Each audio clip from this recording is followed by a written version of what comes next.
Hello students, in the last section we have already discussed the function. The function declaration type, how you can declare a function prototype, and some concepts.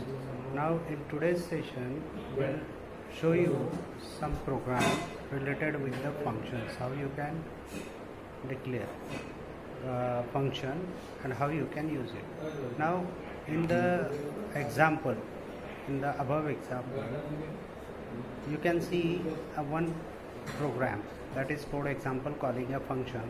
This heading you will find. So function returning the max value between two numbers. This program you can see here. Now in this, two variables are used in the function max. Max in bracket integer number 1 comma integer number 2 bracket close. This is the header, function header you can say. Now in that, one local variable is declared, that is result. If number 1 is greater than number 2, then result will be get assigned to the number 1 will be get assigned to the result variable, else number 2 will be get assigned to the variable result, and whatever it may be the result will there, it will get returned back to the function main. Now in the main body of the program, A is having value 100, B is having value 200, and one another variable is appointed, that is integer ret, right? In the next example you will find calling a function, how function can be called, a C program with function declaration, function prototype. Now in the above section, int max in bracket int number 1 comma number 2 semicolon, this is a prototype. In the above of this line I have already written the function declaration and function prototype. Prototype, again I would like to tell you, prototype is nothing but the you can say a statement which the compiler knows that there is a function in your program, right? Now void main, the body of the main function, and beside this main body function, function declaration is there. Now what is function argument? Function argument is nothing but a function can accept an unlimited number of parameters. X is equal to 5. So you can say x is a parameter and 5 is a value of that, right? If a function is to use arguments, it must declare variables that accept the values of the arguments. These variables are called the formal parameters of the function. Formal parameters of the function. The formal parameters behave like other local variables inside the function and are created upon entry level into the function and destroy upon exit.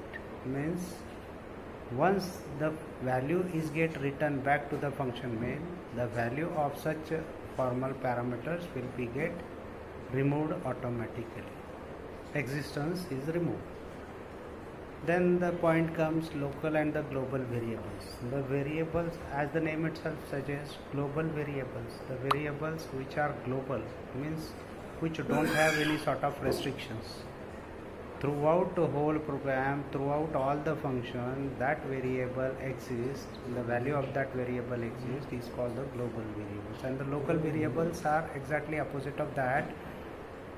It has in the limited, wherever in a particular function, if local variable is declared, then up to that limit, up to that extent, that variable is activated.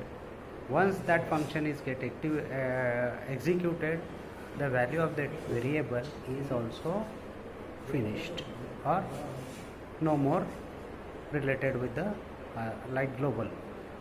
Local variable, a local variable is a variable that is declared inside a function. A local variable can only be used in the function where it is declared.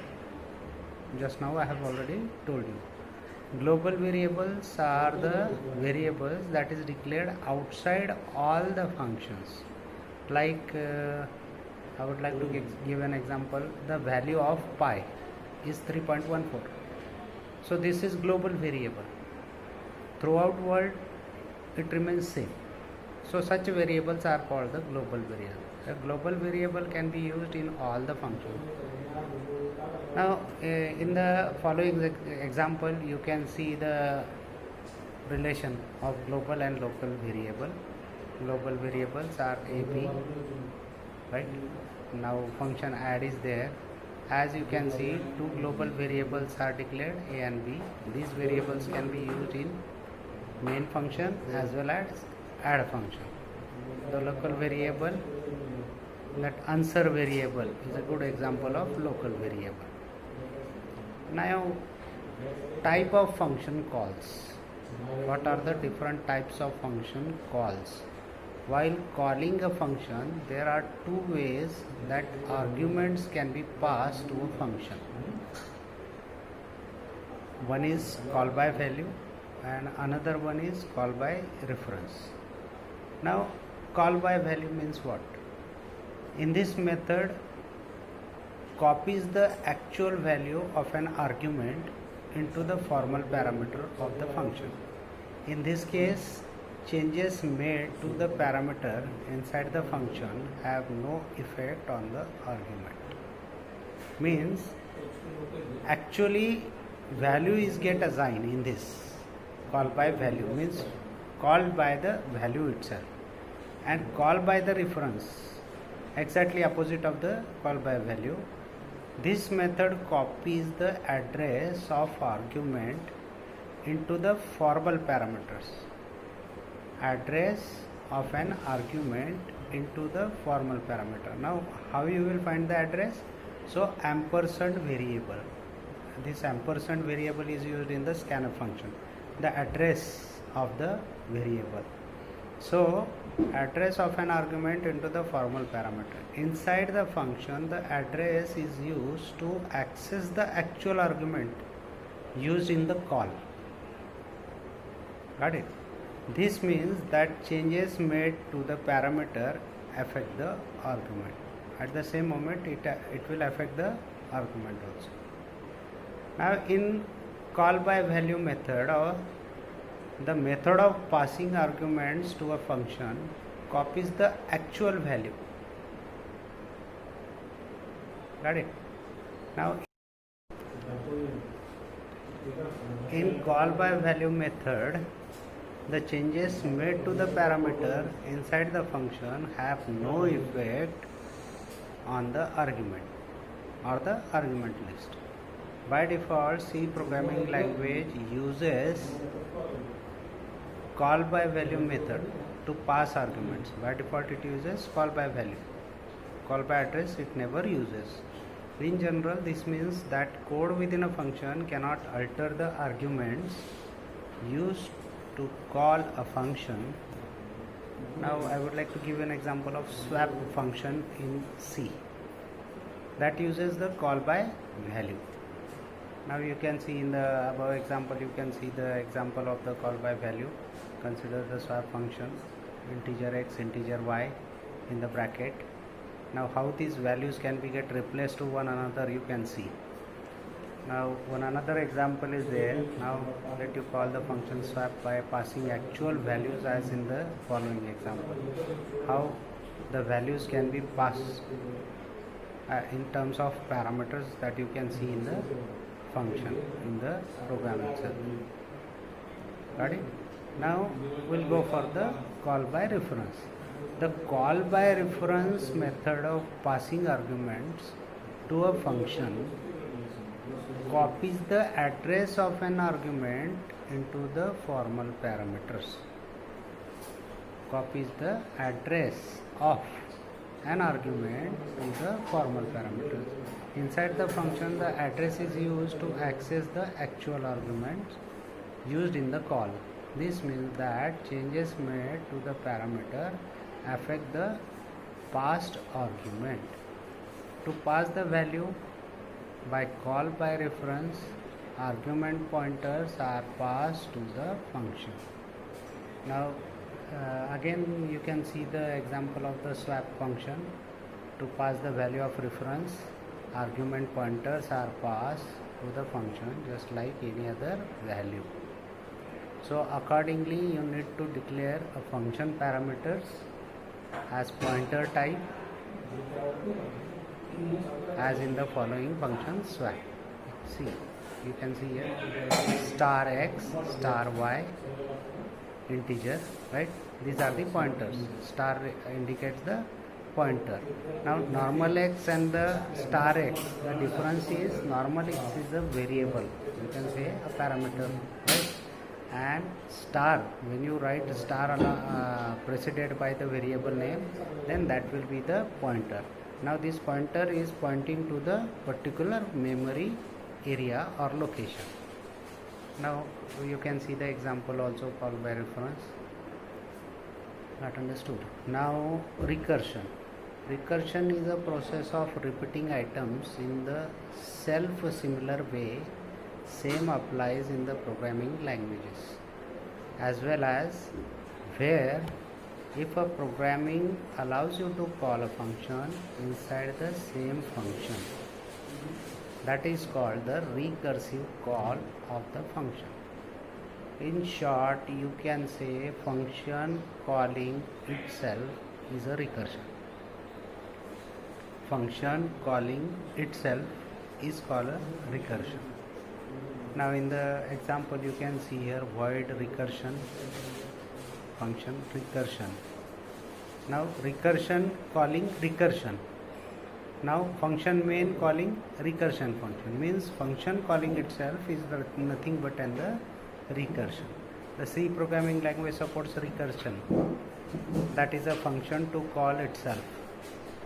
But while using recursion, programmers need to be careful to define an exit condition, base condition from the function, otherwise it will go on in an infinite loop.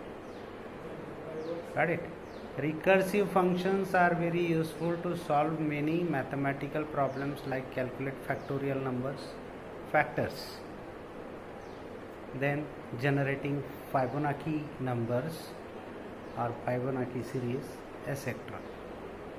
Now I have already given you, students, I have already given you the examples here, so you practice your own at your own home. Just provide the values according to your choice, means whatever value you want to enter to find the factorial, finding a factorial of 5, finding a factorial of 10, and so on. You can input any number. See here. Now this is diagrammatic representation how function can call itself. Here you can see in the factorial example x. Now here one another example I have already given you, that is also of factorial. You can see how memory is get organized, that also I have already shown you in the program. Function main, integer number means n, and where this memory is get actually calculated or organized, that you can see here. Now one another example I have given you in the PowerPoint presentation, that is Fibonacci series number. Now Fibonacci numbers, here you can see the number. Fibonacci numbers are the numbers which is divisible by itself or by 1. स्वतःला भाग जाणे, स्वतःशी किंवा एक या नंबरशी जाणे, त्याला आपण फायबोनाची नंबर्स आपण असे म्हणतो. तर हे नंबर्स तुम्ही बघू शकता आणि त्याच्यासाठी हा प्रोग्राम आहे, छोटा आहे, बघू शकता तुम्ही. Next is function example. Implement the following temperature. Now see this is student, this is assignment for you. Try to solve your own, otherwise I am there only. You can call me or by through WhatsApp or through Telegram. You can send message, but I insist you try to solve this and send me on the Google Classroom. I'll give you assignment this also, right? So, and these assignments are compulsory for everyone. One another example means questions I have given you, write codes for this array sum, array average. Now in the next session I'll give you an assignment first on the Google Classroom. You have to solve that assignment there only and submit it there only. So I will check it on Chrome, Google Classroom, and I'll give you marks also. Now next is in the next session we'll discuss structure and unions. Thank you.